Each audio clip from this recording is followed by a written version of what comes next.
Hello everyone, welcome back to the channel. This week, our topic is on a linguistic phenomenon called code switching.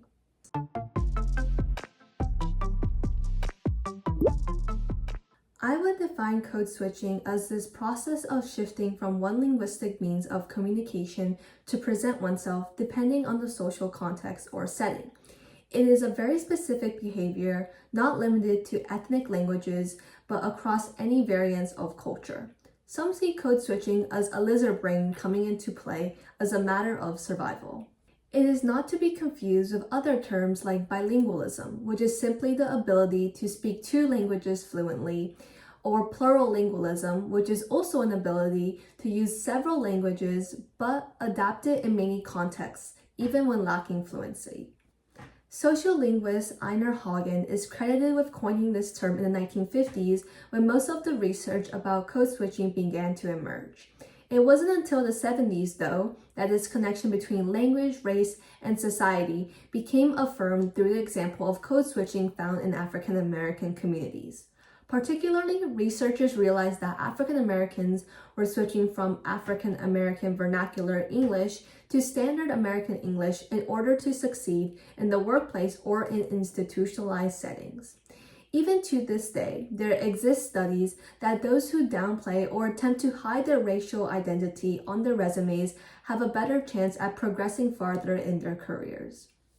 However, this also brought light to how language should be spoken, and if these students who are code switching had a lack of language proficiency. Was there one proper way of speaking English that should be taught in schools?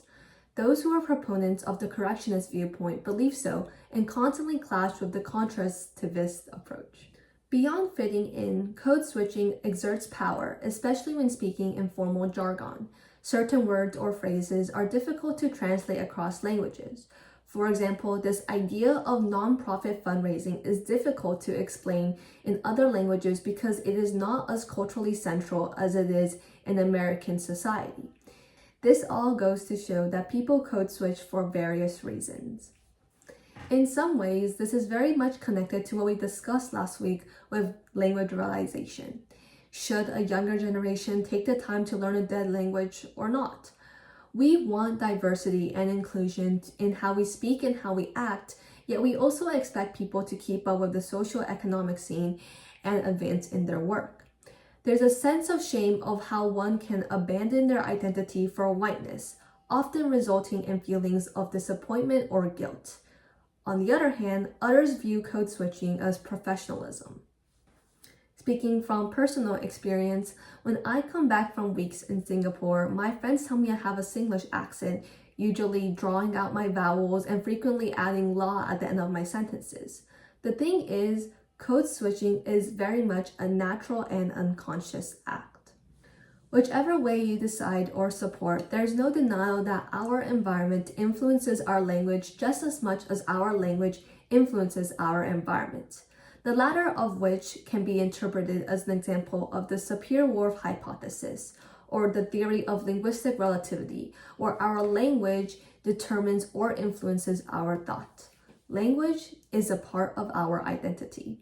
I'll read every comment and suggestion down below. I'll also link my citations and some more resources for anyone who is interested.